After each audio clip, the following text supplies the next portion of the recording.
جو بعض اوقات شوہر، یہ یاد رکھیں واجب ہے، فقہا نے واضح طور پہ لکھا کہ شوہر میک اپ کا سامان لا کر دے تو عورت پر میک اپ کرنا واجب ہے، یعنی اپنے شوہر کے لیے۔ اب بعض کہتی ہیں بھئی میرا تو دل اچاٹ ہو گیا ہے، میں نے اپنے نفس کو مار لیا۔ اب شوہر بیچارہ میک اپ کا سامان لا کے وہ سائیڈ میں رکھ دیں گی، زینت چھوڑ دی ہے، سادہ سے کپڑے یہ وہ، اور وہ بن گئی جی پیرنی بن گئی ہیں، معروف ہو گئی ہیں اللہ والی۔ یہ اللہ والی آپ بن ہی نہیں سکتی ہیں جب تک کہ آپ پہلے شوہر والی تو بنیں، شوہر کا حق تو ادا کریں۔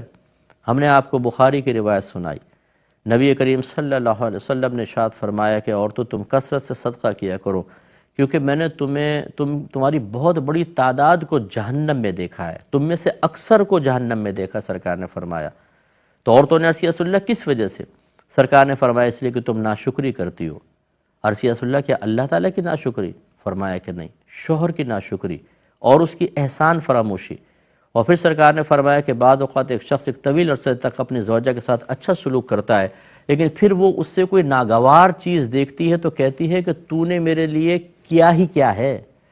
یہ دیکھیں یہ خواتین کی عادت ہوتی ہے، شوہر کچھ بھی کرے انہیں یاد ہی نہیں رہتا تم نے کیا کیا ہے میرے ساتھ، سوائے اس کے یہ پھٹے پرانے کپڑے، یہ چھوٹی ٹوٹا پھوٹا گھر، اوہو محل لا کر دے دو، زیور دے دو، سیٹ دے دو، اچھے اچھے لباس دے دو، اشارہ کرے ایک شادی کا تو 6 جوڑے لا کر دے دو، پھر دیکھو شوہر کتنا اچھا ہے، دنیا کا سب سے اچھا شوہر ہے، اس کی خدمت بھی ہوگی سب کی، ورنہ نہیں ہوگی۔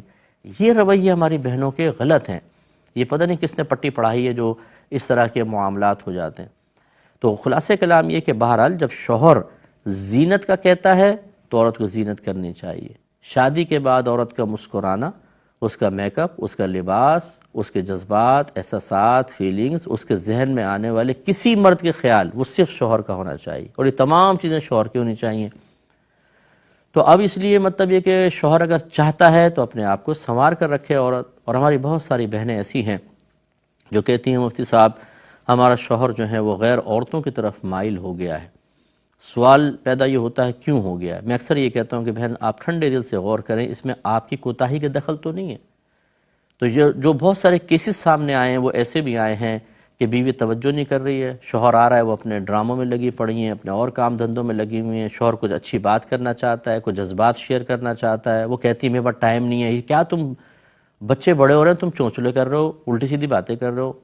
وہ اب شوہر اور پھر اس طرح نہ میک اپ کرنا، نہ اپنی فٹنس کا خیال کرنا، نہ شوہر کے جذبات و احساسات اور فیلنگز کا، نتیجہ نکلتا ہے کہ شوہر بالکل مایوس ہو جاتا ہے، بعض وقت گھر کی طرف سے برائی کی طرف چلا جاتا ہے۔ تو میں اس کو یہ نہیں کہہ رہا ہوں کہ یہ صحیح کر رہا ہے، یہ قابل گرفت ہے، اگر ایسا ہے بھی تو شریعت یہ نہیں کہتی کہ اب تم حرام میں جا پڑو، لیکن بہرحال جو اس حرام میں لے جانے کا سبب بنا ہے قابل گرفت وہ بھی ہے، یاد رکھیں۔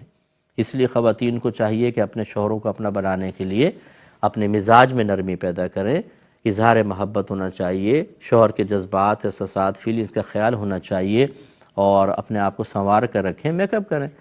لیکن یہ میں بہنوں کو نصیحت کر رہا ہوں اس وجہ سے کہ بہنوں کا تذکرہ چل رہا ہے، یہ نہیں کہ شوہر کو بھی نہیں ہے۔ بات ہی ہماری تو یہ چل رہی ہے کہ ابو الدرداء ہی ایسا کر رہے تھے نا، تو یہ تو ہم سمجھا رہے ہیں، تو ہماری بہنیں یہ نہ سوچیں کہ تو فوراً نصیحت قبول نہیں کریں گی، طنز اور تنقید کرنے میں اتنی ماہر ہوں گی کچھ امتحان۔ ہاں جی مرد ہے نا اس لیے مردوں کی وہ کر رہے ہیں، سیکھیں گے نہیں، طنز کر دیں آپ۔ اور اکثر بعض اوقات تو میسیج جب ہم کرتے ہیں نا اس میں مجھے اس طرح کا رپلائی کر دیتے ہیں، تو پھر میرے ایک ذہن بنتا ہے کہ میں تو ایک غیر مرد ہوں، ایک عالم ہوں، ایک مفتی ہوں، جب یہ مجھے اس طرح طنزیہ جملہ کہہ رہی ہے تو اپنے شوہر کا حال کیا کرتی ہوگی یہ؟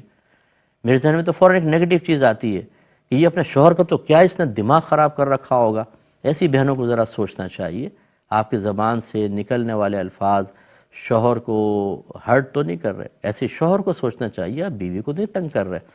اعتدال جانی بہن سے ہونا چاہیے۔